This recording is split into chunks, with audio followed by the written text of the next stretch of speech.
Okay, good afternoon. So we have a fine-looking panel here. We have a keen audience, and I hope you're going to ask lots of questions because then I don't have to do anything. So, no excuses. The chair before the break very carefully cut off all the speakers without asking for any questions. So I hope there are some questions that you're all burning to ask. Anyone? Yep. Okay. My first question is for the fellow from Perth, Perth region. So I'm wondering about, you've mentioned OpenMP and MPI as very standard tools, and then you say you want to go to GPU optimization, and I was wondering what tools you're planning to use, what standard tools, and if you have recommendations for us. Like, I'm aware of this tool set from NVIDIA, Digits, which allows you to even do deep learning on GPUs, but I mean, do you have some suggestions? I know you just started. So. Yeah, that's the thing. We've just started, so I've been, I have rewritten a section of our code to demonstrate that this is worthwhile. So this was done on a machine that had 28 cores, and 28 standard CPU. Standard, yes. So a single node. So we tested this on a single node with 28 cores. How many GPUs? It had 4 GPUs, but we implemented a part of the code that previously was parallelized with OpenMP onto a single GPU. Now that ran about 3 or 4 times faster than the 28 cores. Wow. And so we got into difficulties when we tried to spread that across 4 GPUs. It doesn't go very well, right? Well, we got seg violations. Right? So it's worse than not very well. Right. But it gave us the hint. So, but the plan is the following. So we still will have OpenMP, but its job is to create the ingredients to pass on to the GPU. So it will create a sufficiently large memory block that will be transferred in one hit, because you pay a real price in data transfer, to code that will have directives. So we use OpenACC, those directives, and I'm told that in the coming versions, the same directives will apply to OpenMP if there is no GPU. So that section will be either run with OpenMP or with GPUs, with however many that would happen to be available. I actually think you can use OpenMP directly with GPU. Heman, can't you now use OpenMP? Well, they're certainly heading towards that. I don't know if that's in place, but by the time we're finished, because I have to rewrite all of these codes, they use the same structure. Right. And but it's very clear what to do. So if you have too much communication, it's a problem. I had an abortive attempt at doing this about 3 years ago, but now the GPUs come with 16 gigabytes of RAM. 32. 32 in the US. No. You can't buy them yet, but they will shortly. Right? So that's the point. So you have to create data structures. So we will use OpenMP to create data structures that are of sufficiently large size to be moved across into the GPUs if they're available. So what machine did you try this on? Oh, well, the local name's not going to help. So I can tell you this: we had to use an AMD compiler, so we couldn't use Intel. Really? Yeah. So because that had the OpenACC directives inside, so the Intel compiler does not. So I don't know if you know this, but the IBM Power 9 machines have direct connections to memory and to memory, where there's this thing called NVLink, which really makes the transfers between memory and between the CPU and the GPUs considerably faster. Right. Of course, you've got to spend money on IBM machines, but that's... Well, as I said, we've been just allocated $70 million from the federal government for the replacement. So, and it's going to go out to tender, and with a bit of luck, our code will be ready and will be used as a benchmarking process in the purchasing process. The interesting thing is SKA needs big diagonalizations as well. Yes, yeah. So it's a very SKA, the square kilometre array, which is an astronomy observation machine. Absolutely, yeah. So rather interesting. I don't know why they need big diagonalizations. Yeah. So it's very similar It's very similar structure. So we FFT, live I off. don't know, what would they I don't know, but they do. Oh, They have very simple. So for our local astronomers, buy computers that work for us and them and no one else. Yeah. Interesting, yeah. Well, because nobody else gets the time on them. We made have them different use it. data structures and different, I'm not sure what the similarities are, but they're very happy with exactly the same architecture that we will be happy with. So maybe a piece of robust and flexible software is a developers or code writers section of whatever collective effort comes out of here that has some advice on how to speed up your code. And so one of the pieces is just lay back, scale it back. But it was mentioned. Okay, may I expand on this? My process. So I spent a week at the GPU hackathon, and in that process, I learned to use a profiler called MAP, made by ARM, right? And it's fantastic because it's better than gprof and tcov, which is what I used to use, because in one hit, so you run it on the production. So you run that production. Your calculation production mode, and you just put map-profile at the front, and it only takes about 5% of the time extra, so you really are sampling your profile, and it will identify not only where the time goes, but on which line.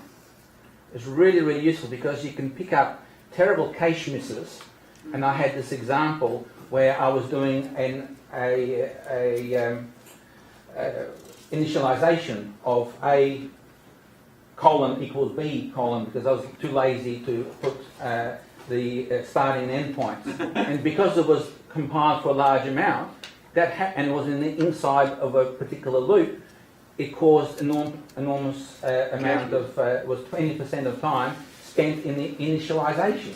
Wow. And all my load balancing was being affected by this. Would never have picked that up with either profile or tcov. Because you just don't know, you want to know the time taken by each line. So one piece of advice is to use this map ARM. So they're the ones who design GPUs and CPUs for Apple and Intel to then to go and build. And we had representatives from that company. So that was a fantastic thing. And we use that also. They have profilers that will show you how efficient GPUs work. So the first time we tried it, we found that we got about a factor of 2 increase, but the efficiency of the GPU was only about 20%. So we knew time was going to do data transfer. So I had to rewrite that whole part of the code to create these larger data structures that could be transferred in one hit.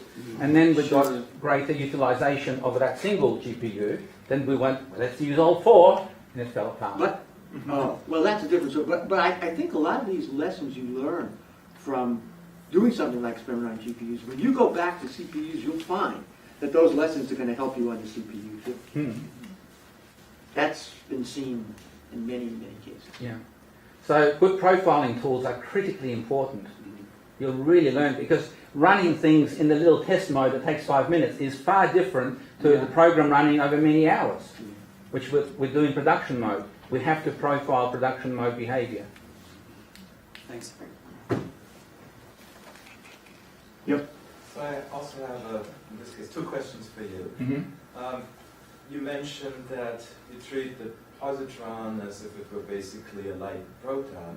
What about annihilation reactions? Is that something that never matters? No, it does, but the probability of annihilation, it is an extra reaction channel, but it's much, much smaller. So that occurs, so when you have something like positronium, the annihilation is associated when the wave functions of both overlap. But this is a cross-section that is much, much smaller. So we are, it's not something that's incorporated. There are mechanisms for calculating annihilation rates from the wave functions. It's not something that we can do it, but we haven't turned our attention to that as yet, because others have done that quite effectively. And it's an issue more at the lower energies. So, the correct way of phrasing it, we started with positron scattering first, right? And we neglected annihilation because of its very small contribution to, in comparison with other reaction cross sections. but the ideas, so the code for proton scattering is entirely different. In fact, it's very separate. So I phrased it as if it's much the same because the theory is sort of much the same. The idea is it's multi-centered. It's a two-center problem in the same way as positron scattering is on an atom is a two-center problem due to positron information. But the code is in fact very, very different. And but it's built on top of the two-center CCC for positron scattering, the proton stuff. And then my second question regarding the molecular code. You mentioned that you're using for an Oppenheim approximation. Yes. Now, if you're calculating total electron impact ionization cross-sections, maybe that's good, but when looking, for example, at electron spectra in photoelectron spectroscopy, and you could also look at your electron spectra in impact ionization, often you see that a lot of the normal vibrational lines that you might expect if you have a nice support Oppenheim approximation would also disappear because of very strong non-adiabatic effects. Right. I recall seeing the pyrazine for the electron spectrum. It's basically a continuous blob, and it's not a resolution issue. It's a property of the molecule. So I would think that would also matter in E2E reactions. Is this not so high? So we're approaching adiabatic, so we perform many calculations for different separation of the nuclei, but in every calculation the von Oppenheim is assumed. So I appreciate that life can be more complicated than that, but at the moment that's where we're at. Well, I mean, the question is, adiabatic means different things to different people. Okay. If you do the Born-Oppenheimer calculation at each R, and then you find some process to process all those different R's Yes. to calculate a vibrational matrix element, Yes. I still call that the Born-Oppenheimer approximation. People might not call it that. I Right. call it that. Right. The question is whether you really have to account for non-adiabatic electronic nuclear coupling, as, for example, Anne has to do in many of her problems. That's also what I meant. I mean, really non-adiabatic effects where different electronic states get coupled by the nuclear motion. Yeah. And Well, particularly I had the channel states, the cation states in mind where there might be very strong non-adiabatic coupling, Yeah. so that might manifest itself in the electron spectrum. Aren't those effects usually most important here, thresholds? No, why?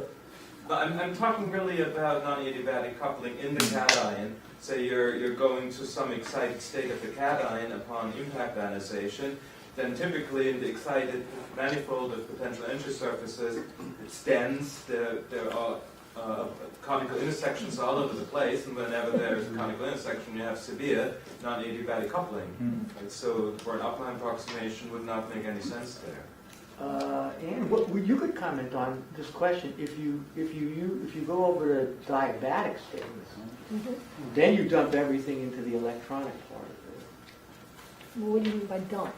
Well, You either have the adiabatic states, it's the non-adiabatic coupling, or you go to the diabatic states, and but then you have off-diagonal terms. Yes, Yeah, yes, right. but they're electronic effects, Yes, yes, yes.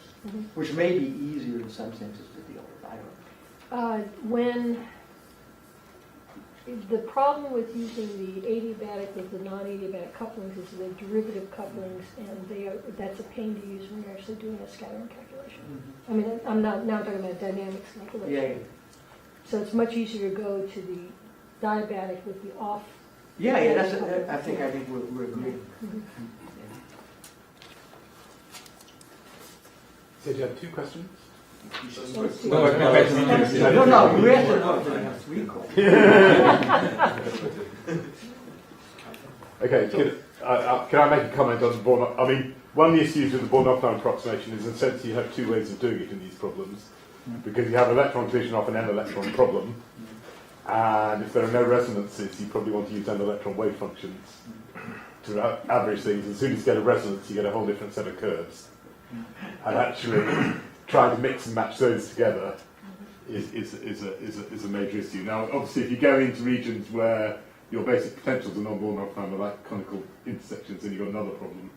But in even fairly small molecules, so diatomics, triatomics, you'll get the problem of actually the nuclei moving on different curves depending on where you are in the calculation. So, how do you two guys compare the two R matrix approaches? I mean, you said things about it. His is not an R matrix approach. No, you're right. I meant to say, how do you compare? Well, maybe I should just direct the question at you. Okay, well, But I think what I'm really getting at is, I mean, OLED's code is a very general code, right? so is the Belfast one. No, but the CC code, I think, and I can be corrected, is pretty much limited to an effective potential plus 2 electrons active. Yeah, or one electron, right?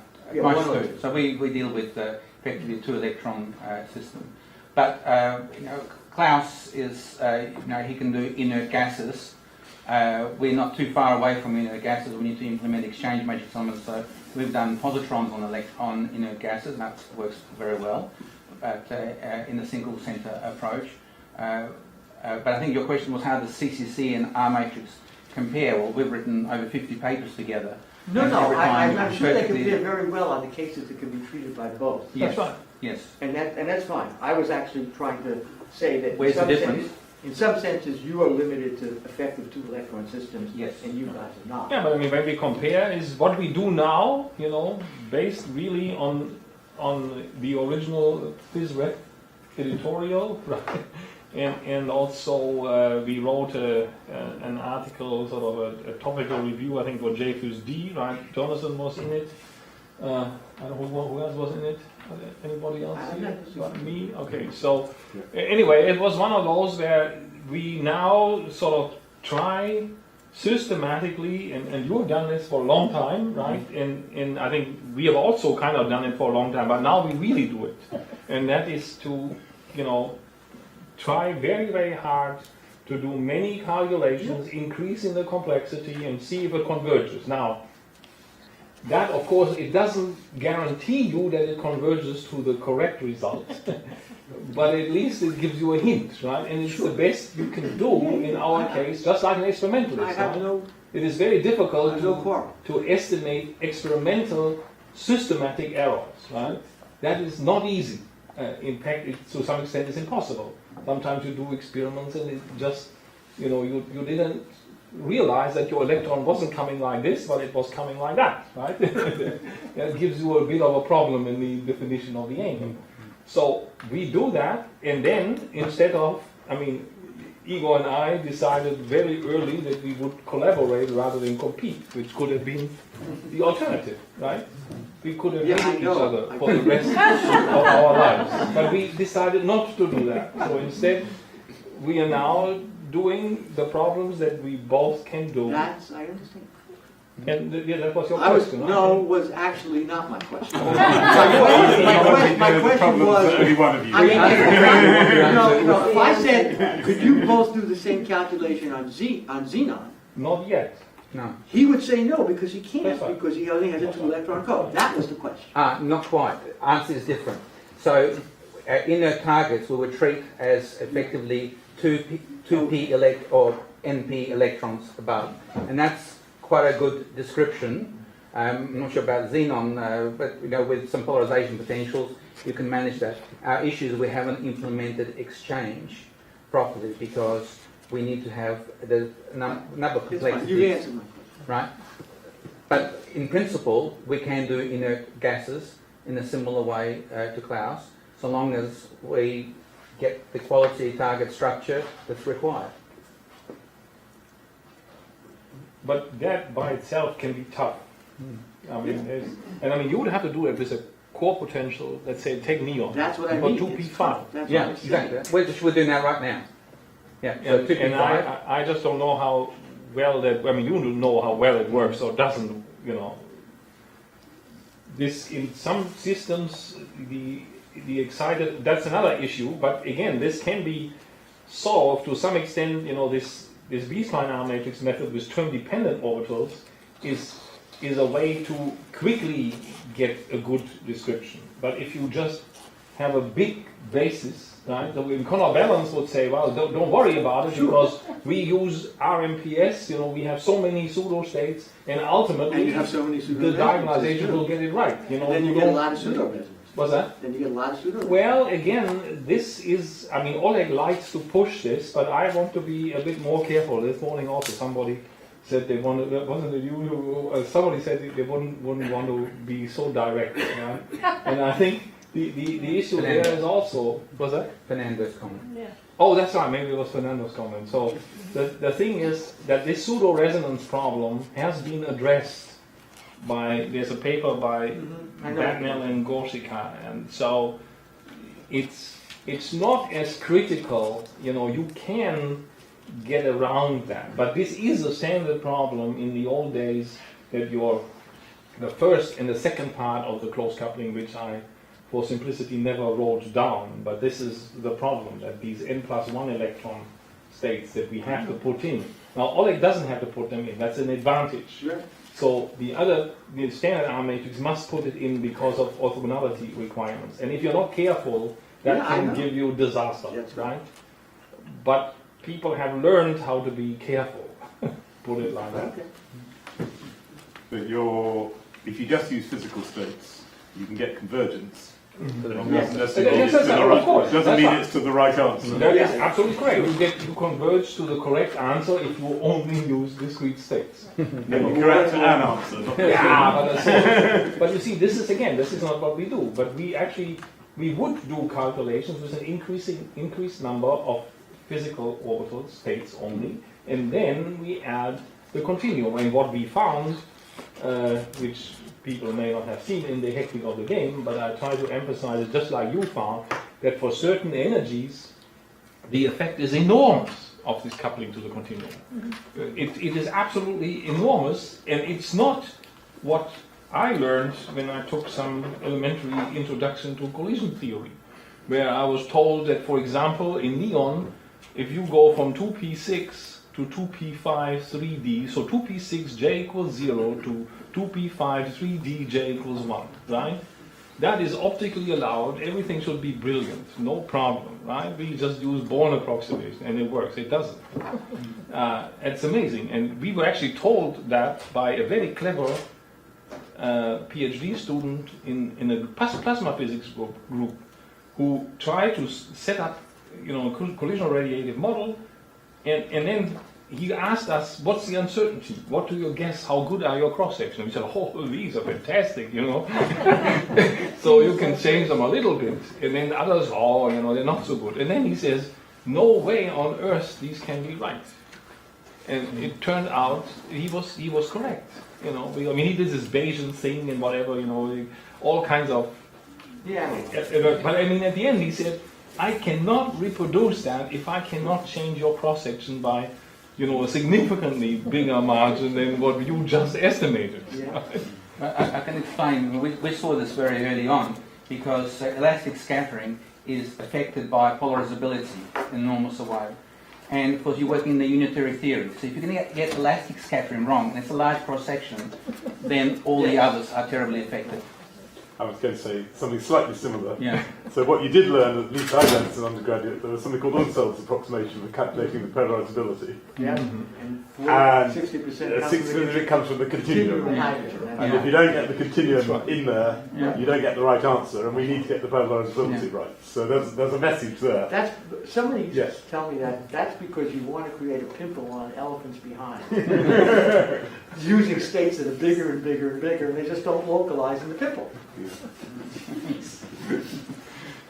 Well, that's what you should do. Why you should do electron collisions with sodium, where two states gets you almost everything, as Moores and Norcross showed in whenever. That's why the thing survived for I don't know how 30 years. 4 state, yeah. But that's good that it survived, because that's why we showed it was wrong. Right. Okay. Anything else? Yep. Well, from the discussions in this session, it looks like, in keeping up with the spirit of this workshop, that going to GPU seems to be the way of the future. Is that the general sense of the panel? I think understanding that computer architectures are changing pretty rapidly, and that the way we've been used to computing is not the way we're going to be computing 5 years from now, I think is the right message. Whether it's GPUs or FPGAs or I don't know what they use. TPUs. But it also speaks to a bigger question about code maintenance. It's Yeah, of non-trivial course. to maintain a code that's according to a new architecture, and that Right. is something that's very difficult to get funding for in general. And as a community, it would be nice to have a coherent voice to ask the question about how we maintain these codes, port them to new architectures, and redesign our algorithms like Igor has talked about for GPUs and whatever comes after that. I mean, you really need tools that will, I mean, this is not our business, but it's the Right. computer scientist business, but you really need tools that will allow you to do that easily, and that's a problem. Right? I'm not sure they exist yet. No, I said that's a problem. Well, so, but in the NSF, Office of NSF Infrastructure program, they actually developed many automated tools to do things like that. They're just not really great yet, but they're like under development. So, I mean, they have that in mind. Yeah. Yeah. So are those being developed under that program from Bogdan Mihilis? No, this is No, OCI. no, yeah, this is the SI2. Oh, I see. Okay. Yeah, but make- if you want to know about it, talk to Bogdan. Because Well, Bogdan's the physics. I'll say something about it on Wednesday, actually. Okay. I think that's important for the whole group. I think it's here, important so for the I'll whole be a little group. less selfish of my stuff and talk about that part. But I think there are like some pretty nice automated tools that are just starting to come out, you know, that will kind of take your code and put it in other contexts. And the easy example is like Laypack to scale back, right? So we all can use that. So then there are many tools like that that are coming Okay, out. so from take different Laypack. Well, wouldn't OpenAC would be an example, right, of one, because that's supposedly going to allow you to, it's not the most efficient way to do it, but it allows you to program for many kinds of accelerators. So isn't that some discussion that we need to have? Because Barry, if I recall, when you initially proposed this, and that is a program that Bogdan would like to fund some of The program, the things. program is a meta program that goes across. I mean, you can look it up on the NSF webpage, but it's a program where many program directors are involved. Bogdan is the representative in physics. Yes. Evie Goldfield is the representative in chemistry. I don't know who's in astronomy, but I mean, there's many. So basically, these proposals come in, I guess, to the directorates, and then they get reviewed jointly with. I keep on saying OCI. I can't get away from it. It's just. There's an SI2 meta group Right. that meets And then periodically. and they that send them reviews all out those to reviews. proposals. They get panelists both from the disciplines and non-disciplines, and you know, you But throw, the you point throw all is- the proposals up in the air and you see which fall down. But the point for this community is just that Bogdan's resources within the CP program are heavily being used to leverage that. So by putting in some money from CP, Right. he can get the SI2 people to chip in some money. Exactly. And then the Office of Multidisciplinary Activities, because it's a multidisciplinary program, will also chip in some money. So you can double your money or triple your money by basically, so he's using the CP funds to leverage. So to be crass, I mean, I would hope that if we could, at the end of the day, come up with some ideas, good ideas, that's probably what we should try to do. We would go to this program and try to support an effort like this MAL SSI, maybe not to that extent, that's millions and millions of dollars, but maybe we can come up with some ideas where we could focus on a few interesting problems which will allow us to get money from both of the houses. May I address a comment about where we're heading in terms of CPUs, GPUs? So I've always seen part of my job is to predict where computers will be in 3 or 4 years' time and start developing codes in advance to take advantage of the new architectures. And so before OpenMP, I don't know if people remember, there were machines like thinking machines, massively distributed processing as well as memory. And I was terrified that we would have to rewrite our codes for something like that. Well, it never eventuated. So what became dominant was the loosely connected fat nodes, as sometimes it's known, and this OpenMP parallelization. The people at ARM, so this was very useful for us to communicate to people who actually design CPUs and GPUs. They explained that GPUs are much more energy efficient in terms of floating points per energy in. And that sort of convinced me that given that energy is such a big aspect of supercomputing, that the industry will go in a direction of these nodes having GPUs. Yeah. And so I'm talking in terms of the CCC codes will now go through a third generation of parallelism or rewrite of parallelism. The first one being OpenMP, the second one being the MPI, and now we have this hybrid OpenMP and OpenACC, and hopefully the language will become one. So I've made that commitment because I feel that very strongly that what they're promising is what they will deliver in the sense of these nodes having GPUs. And whether that's advantageous for everybody, these profiling tools are critical to identifying those areas, because it doesn't mean rewriting all of the code. And interestingly, what Barry's saying, that the GPUs are going to come with lots of RAM, up to 32 gigabytes. That's like a typical node of a few years ago. So it may be that it's better off just running the whole thing on the GPU without rewriting anything. Yeah, I don't, absolutely. Yeah, that's certainly a possibility. that's maybe something where we end up. So for some people, maybe now is not the time to rewrite their parallelism, but I'm happy to do No, so. but of course, the Intel K&Ls, that's exactly the structure they had. They had 16 gigabytes of very, very fast memory, and up to 72 cores surrounding that. But unfortunately, Intel's decided not to support them anymore. There's not going to be another generation. Right. And you could program them with standard x86, ways of doing things. But they decided they're back into AI, and they're going heavy into AI and ML. They think that's where their money is to be made. Maybe they're right. So maybe going back to the NSF discussion, I mean, usually this is your line, Gary. I'm probably some of you have done it too. You sat on these panels that are in the computers, OCI, I always forget the initials too, where they have, you've got, sort of one of everything type of proposal. And then they have, not always, but somebody that may be in the area of the proposal. So, I might be the only AMO person, and there's a bunch of other, one of these panels.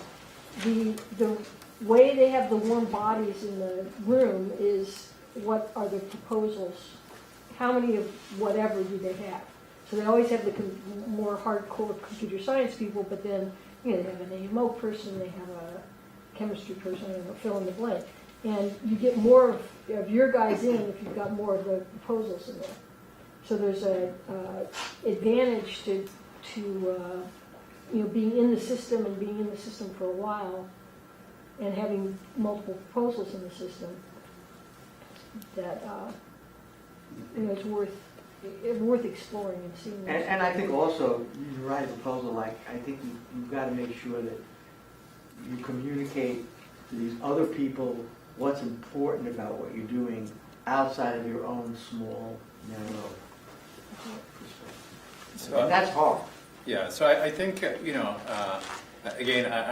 I'm sorry, I'm maybe trying to make this discussion move in this direction, but recalling the discussion of the previous TAMOC meeting at last year's TAMOC, that seems to be, what Bogdan was reflecting, that there isn't that many proposals from the AMO program.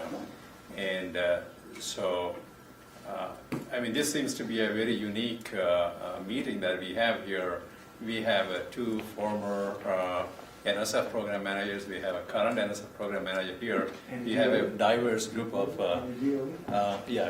Also two former NSF diverse group. That's right. Yeah. He also works. So we have a diverse group of folks from, from the many body to heavy particle, electron, scattering, time-dependent processes.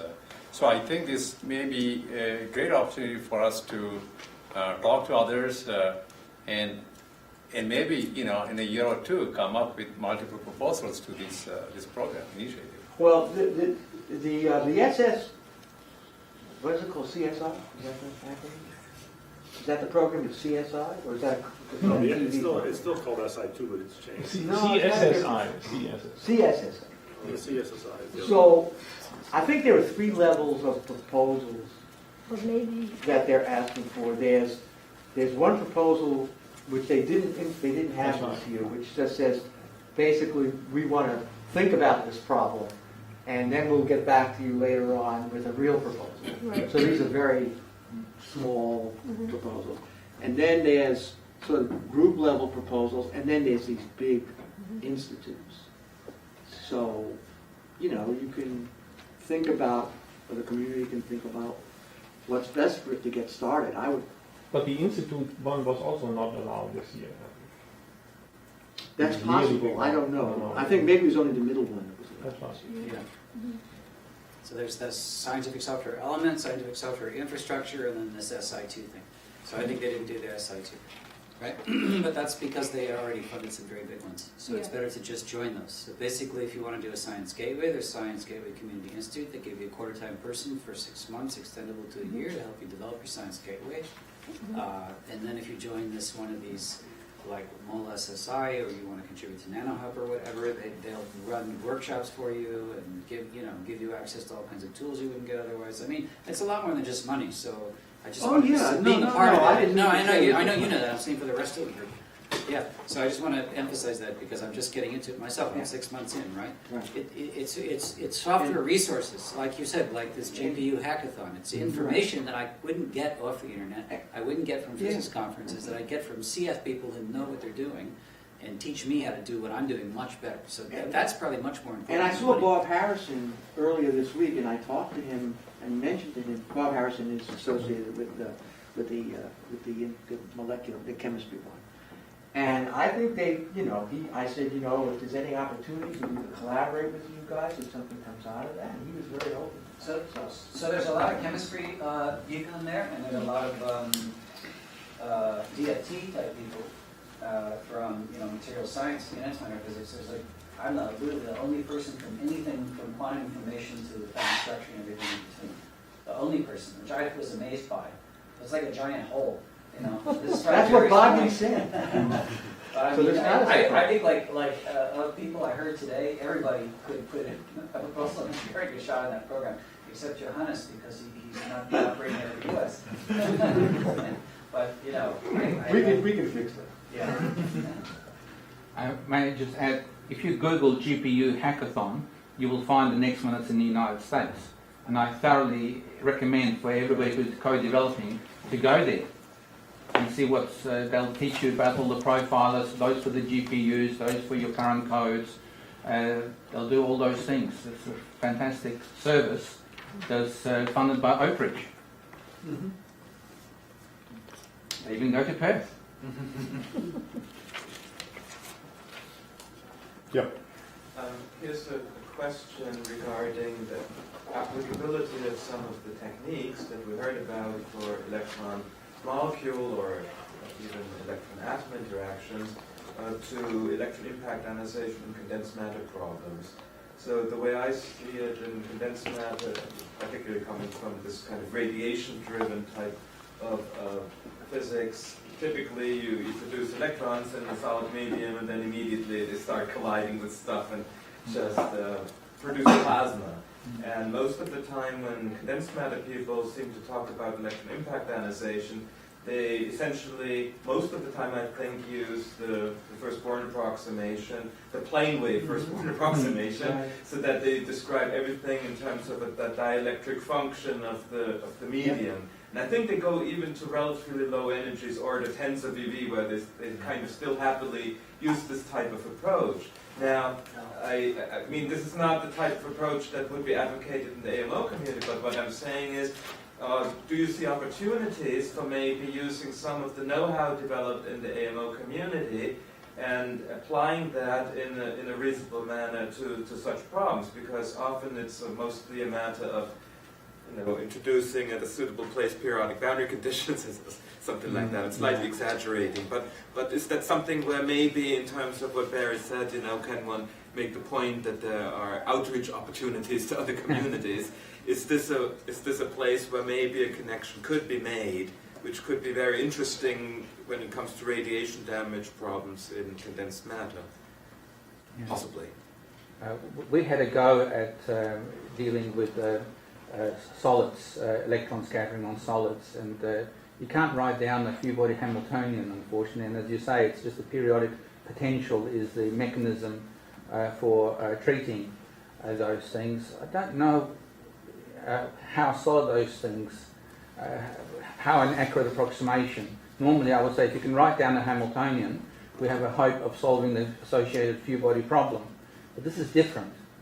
Here you have to rely on the accuracy of these periodic potentials for then to do an electron scattering calculations on them. So it's hard to know. And there's not, when we looked, there wasn't a lot of strong experimental support, but a lot of it was high energy. Now I'm curious to hear you say that they're even applying this at low energies, where we know the Born approximation is not going to be accurate, but maybe it's accurate enough. I don't know for what they need. It might, of course, be because of screening effect. So it could be that in the median that a lot of long-range interactions might just be screened out, so that it might actually work better than what one might naively expect. And I think at the same time, the same machinery that you're using, if say you're using something like a Hartree-Fock target, you can do periodic boundary conditions in Hartree-Fock for a solid too. At least if it's a regular insulator, band insulator solid, and I think one could probably use such machinery. It also depends on what the quantity you're trying to get out of your solid interaction or condensed matter problem is, because sometimes if you're doing the collisional radiative kinetics, as long as you have a cross-section in there for the ionization, and you don't miss any channels, then that's often more important than the quality of the cross-section, depending on the problem, on the energy, and the temperature, and so on too. So it's, it can be a little bit problem dependent too. I mean, I guess the reason why this is not so driven by experiment is because typically those electrons don't come out.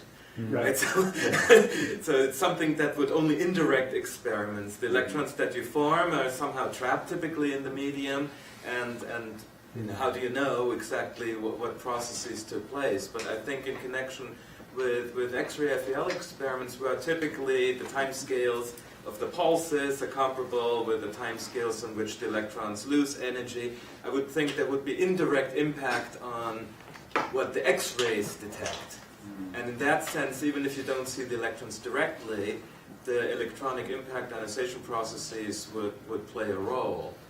I'm of course speculating a little bit. It could be that one can get away with a rough estimate for a cross-section for those types of problems.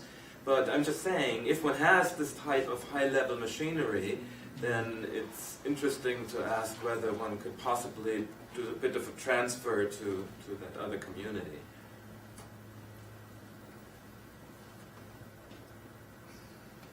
Well, if you're talking, if you look at radiation damage in biological materials, they actually do use, I've forgotten the guy's name, from Spain.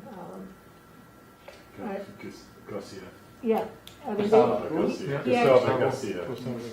he actually puts in, accurate dissociative electron attachment, impact, dissociative impact, and then makes tracks. He follows. Basically, it's like almost like a billiard ball, Monte Carlo billiard.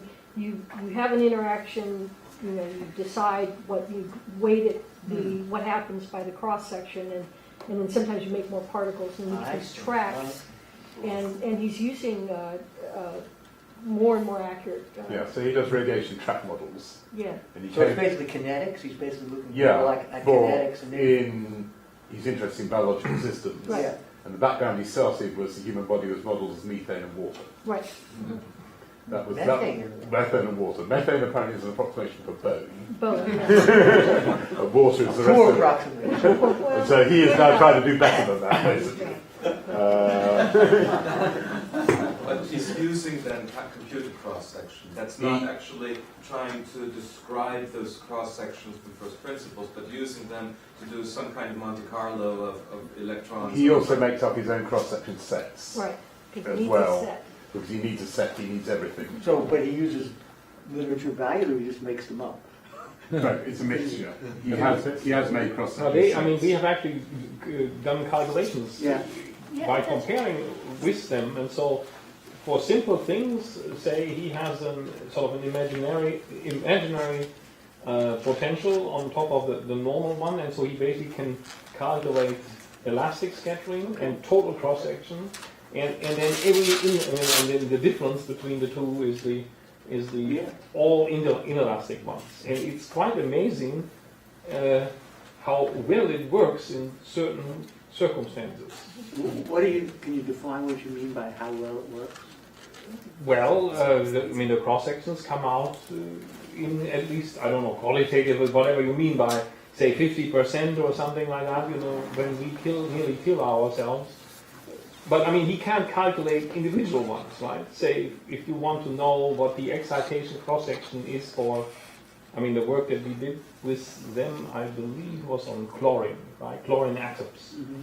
So, not the nicest system necessarily. So, if you want to have an excitation of a particular state, you can't do that. Right? But so you can only compare the elastic cross section. Right? And the total. And so that is determined, a lot of it is polarizability And the total. and the total. And then And you the have difference is to in the absorb, you take some model for Yeah, gotcha. absorption in the imaginary potential. And so if you compare what he can do with what comes out, if you do it kind of ab initio, let's say, you will be surprised how well it works in general, And it can be better than a lousy closed coupling calculation. That's the thing. Or the Born cross.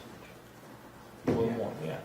But choosing the imaginary part of the potential, I'm sure, is a phenomenological component when you're knowing what you want to get. Yep, I'm sure that's right. That's right. There are some. In fact, it was done by Not so surprising. quantum chemists. I think in Trula's group, they developed some kind of what you should use for an absorption potential. In fact, in the old days, then I still, Don Madison would also use these kind of potentials to mix into this sort of wave calculations, and so they work quite well.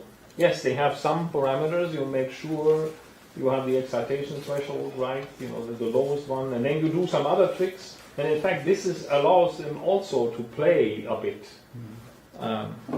But if you know how to play, And what is the uncertainty associated with such calculations? well, that's the problem. You have to compare. But that was the idea of this collaboration that we had with Gustavo's group. Was exactly that. The idea was to see, okay, so they will trust what comes out of our stuff, right? But they couldn't use our stuff for everything.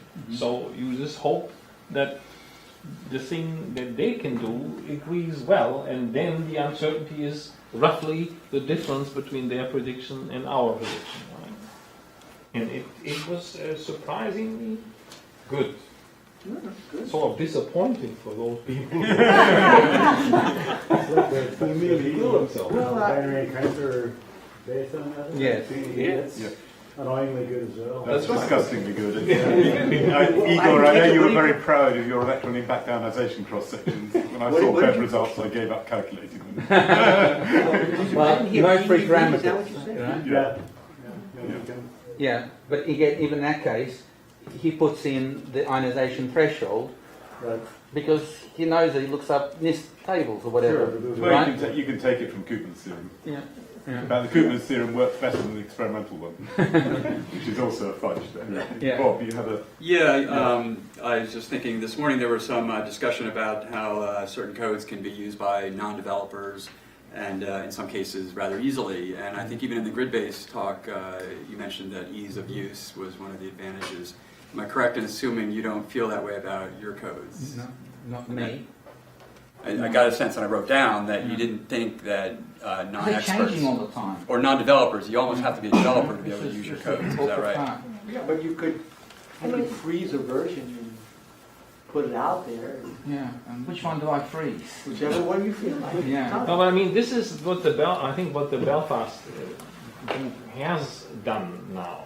So the codes are essentially available. I mean, so is the B-spline R matrix code, the old one in 2006. And we have tried to put it on GitHub. Not tried, I mean, it is there. You can download it.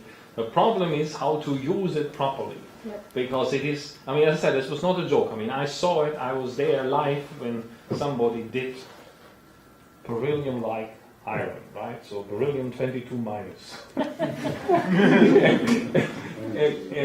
and then was wondering what kind of funny iron values he got in dialyzing the inner region of the R matrix, right? So the problem is you can't kind of, I think, prevent people from using the stuff. Maybe it's something egregious as that. There should be something in there that wouldn't allow them to do that. Well, so absurd that it can't. I just tried a structure calculation for, it was a negative ion using this auto structure or superstructure that Nigel Bentnell has and was originally developed by Werner Eisner. And that code, at least as soon as you give more electrons than the NZ, it actually says this code does not work for ions. So it doesn't care. I mean, even if there is an electron affinity, like say fluorine minus, fluorine minus does exist, but this code from the beginning says, I'm not going to calculate. Well, that's better than doing the other thing. That's right. It's better than giving you iron values for beryllium 22 minus. Klaus, you mentioned these pseudo resonances, and sometimes you have to remove them when you have a way to do that. Is that something you have to fine tune for each calculation? If somebody went in to use your code, would that happen automatically? Or in the B-spline code, they basically don't happen. In the Belfast code, now I'm not, that familiar anymore with them. Although when I was a student there, the problem was still there, and you better be sure that you would remove this properly, and that is not easy. I don't know how much they have automated it. I'm not necessarily expert on the procedure to remove pseudo-resonances. That would be more something for counterbalance, really. Right. I mean, one thing is, if you do it consistently, everything is fine. But the problem is that it's sometimes virtually impossible to do that.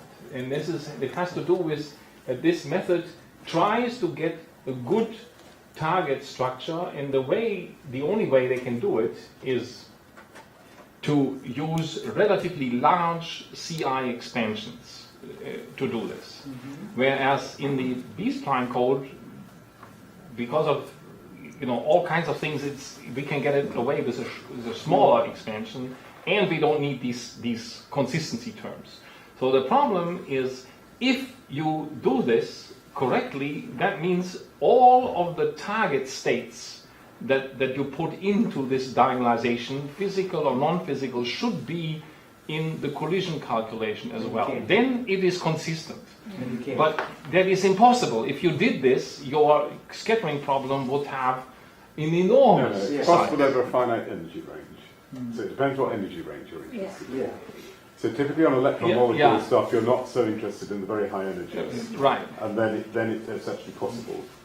Problem is, if you want to go above ionize, the intermediate energy is always the famous the problem. I will tell you, I just reviewed a paper where some people did R matrix calculations on, it was an organic molecule. I don't know which it was. It wasn't a really big one. And I looked at when I was doing the paper, I looked at the cross sections, and they didn't say anything about this. And I noticed at the end of the figure there was this stuff.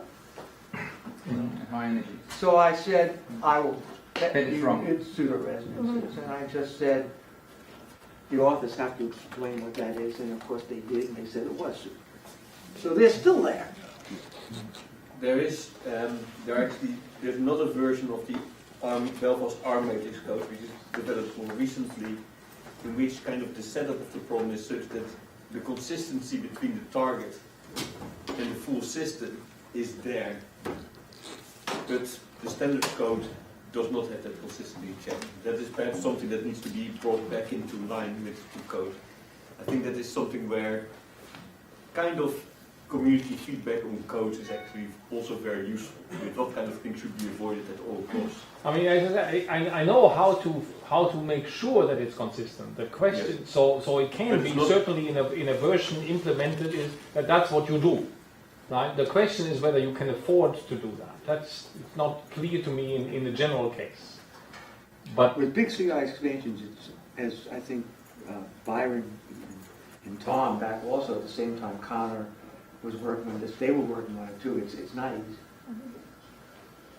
So, and then, going back to the original question, I would argue that these codes, almost any code can be misused.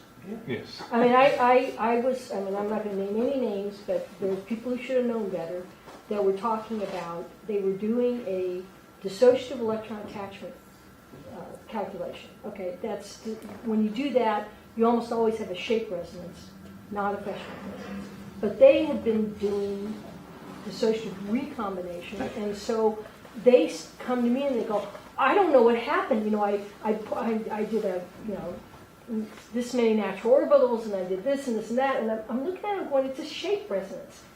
And Has nothing to do. I said, this isn't, you're going to get the wrong, I mean, and it's the balance between the n and the n+1. I've had this conversation with quantum chemists, I don't know how many times. They go, oh, you guys, you can get that shape resonance wherever you want. Because they do a quantum chemistry calculation on the neutral, and then they do it on the anion, and they're doing, you know, they're not consistent They're not calculations, balanced. and they're not balanced, and they get it in the wrong place, and they say, well, you know, and then you guys do this magic thing and fix it. I said, we don't do a magic thing and fix it. We do the physics right. So, the thing is, if you put the code out there, it's, I mean, the idea that we're going to put a code out there and then people aren't going to misuse it is just not going to happen. I mean, it just happens. Somebody Okay, But, can I take chairman's privileges and have my own comment on this? Yes. yeah. I give my, I'm in a Yeah, different you do it, situation yeah. here. So firstly, the UK molecular R matrix codes, and when I talk about my code, it's not my code, there are an awful lot of people wrote this, including probably even bits of Barry going back years. That's freeware on various places. And in fact, there are a few, not very many, groups who've just taken freeware and run it successfully, but we retail the front end for it, which is expert system to run it. And I'm assuming this conversation is not going outside this room. It has a really strange effect. Isn't it being recorded? Is it? It is. I'm serious. Is this being recorded? If it is, I'm not going to say make my next comment. It is. Okay, then I'm not going I will move on. Should I put it this way? We have a number of groups who are... I had a very bright student working with a company whose aim was actually the only thing he had to do was type a molecule and it would do the calculation. Now, he sort of got there, providing you could scrape the molecule off the NIST website, which is fine for standard molecules. It's not so good for radicals that don't exist there. So you can really get the thing down to very limited, and you can write foolproof. You know, it's not difficult to write a code, checking the code that checks you're doing beryllium like iron or iron like beryllium. You know, so you write these checks in. Every so often someone falls over a new one, so you write a new check in. And you know, the naivety and interesting aspect of users has to be understood to believe. One thing that we find that certain percentage of customers always, before they run any test case, we have lots of test cases out with this code, is that they try the biggest calculation they can think of in the code, put in the biggest basis set with the biggest molecule, and they complain the code falls over because they don't have enough memory on their CPU. But somehow this is our fault, you know. So this is human nature. People do these sort of things, but at the same time, a lot of results have come out from it. And we're in a, you know, the difference between this morning's panel and this afternoon's panel is that we're solving problems which are fairly well known and people can actually use the data. And we're in an area where we're producing data that goes in astrophysics models, goes in fusion models, goes in technological plasma models, and people can use the code to get those data, to get those cross sections, which is what they need for doing those modelling. And Klaus already said that actually you want all the data, you have to do theory. There's also a particular problem, which is you're trying to do open shell systems, basically you can't buy them in bottles. It's nearly impossible to measure them experimentally. So if you want pollution cross sections on those things, you're going to have to calculate them. So this is a slightly different area. They don't want to do it. Well, I had a couple comments here. Yep. And so one of them is people misuse algorithms, right? Yeah. And it has nothing to do with the code. And in fact, when you provide a code, at least you're giving a good version of that algorithm. So you may actually reduce the error level. Of course, it allows people to calculate things they wouldn't have been able to otherwise. And so you have to ask, do you gain more than you lose? I think you gain much more. And I think the example of DFT is out there to show that you gain much more in general. But yes, some people are going to misuse them. But as an example of misusage of algorithms for tensor network methods, Johannes will know this if he's dug through the literature, there's an enormous number of papers that are very badly converged and get wrong results. The same thing happens for stiff nonlinear PEs, right? Where people, just use standard methods out of MATLAB or whatever they're running, and they get totally wrong answer because they didn't properly converge their PE. So, I just think that's endemic to the whole system. But overall, I think you gain much more than you lose by putting these codes out there. The only thing I would say is, if you post your code blindly, which is a lot of what's happened in tensor network community, if you've been digging, you'll find that a lot of people just stick their codes up on GitHub and there's nothing else on them, there's no warnings, then people make a lot of mistakes. So we should not do that disservice. So I think it's very important to think about the typical mistakes that are out there in the literature and write some checks into the code that at least warn people. It's a kind of politeness, but it also advances the field. If you don't do that, my argument would be it should actually not be open source software. You should only give it to someone who you teach to use it. But if it's open source software, there should be some kind of warning. So for example, for tensor networks, not just documentation, but the code itself, when you run, people don't read documentation. That's the problem. Just like they don't read physics papers, unfortunately. So, that's why they misuse the algorithms, right? So what you need is that the code actually give some kind of warning or error. So for example, if a person's, in our case, doing, 100 lattice sites, and they're using, 20 singular values, and they're trying to get a second order correlator, my code will say, hey, that's not going to work, right? It'll tell you that. So, they might not know, right? They think, wow, 20 singular values, that's like big, right? It's a lot bigger than 1 or 10, but it's off by an order of magnitude. So the code has to think about any kind of open source code has to think about this dominant error. So I think that's the main thing. It's to not just blindly post code, but to just be a little bit polite and helpful, and then you gain a lot. And just my kind of feedback. I'm sorry, that wasn't really a question, it was a comment. Is that right? Yeah. Just someone else has a hand up behind you. Yeah, well, connection with that, I think you can never underestimate the creativity and originality of the uneducated user. That's the way it is. And it seems sometimes like when you do things like that, and you think you even claim that it's foolproof, somebody takes that as a challenge. If I could respond to Lincoln's point, I accept what you say about you gain more than you lose, because I'm struggling with things like somebody running the code, getting completely wrong answer, labelling it CCC, and me feeling absolutely awful that this has happened. I accept that would happen, and I'm willing to live with it because, as you say, I agree that the benefit outweighs the negatives, so negatives will happen. For me, the problem is finding somebody, the time and resources to document, to deal with all of the things that can go wrong. Yeah. PhD student doesn't want to do that. They're not going to get a PhD for that. That's right. And this is the biggest problem, is proper documentation. The code could use a proper rewrite. And this is the kind of thing I think that, some of these larger institute-like entities are trying to deal with. They want to have people on the staff who are, paid to do exactly that kind of thing. I mean, this is also, we're trying to do that very hard, and I think it's not as terrible as it sounds as soon as you make it part of your code development culture.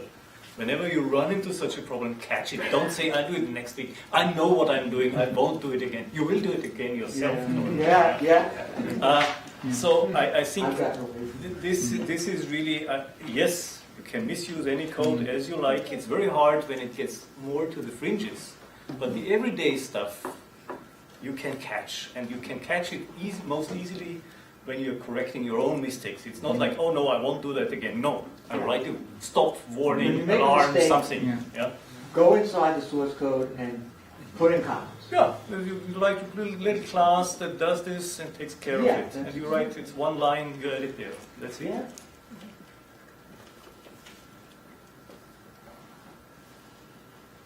Maybe can I add something? Yeah, sure.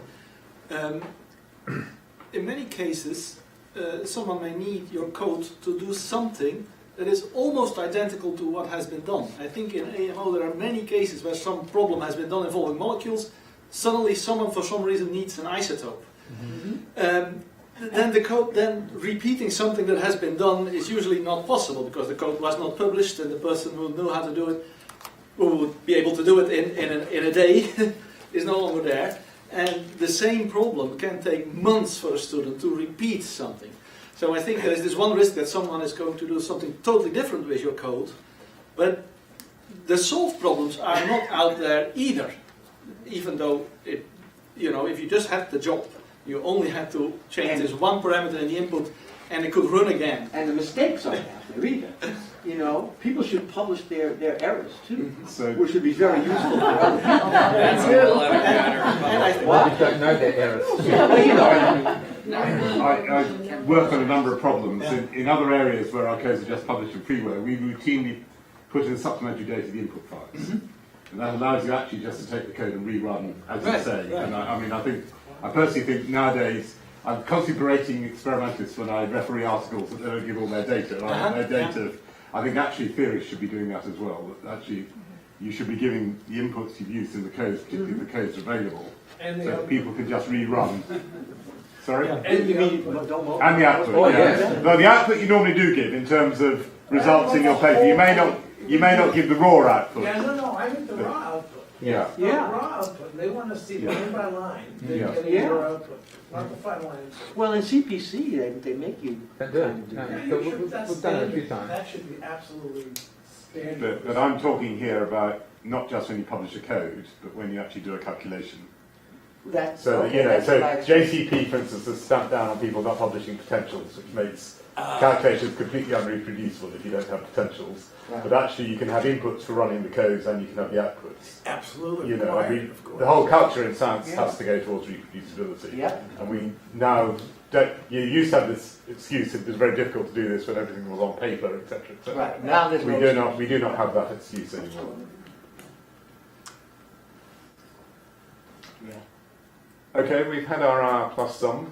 It then says open discussion. I'm not quite sure what that means. Can I? That's a euphemism for you'll go to the bar and have a beer. Or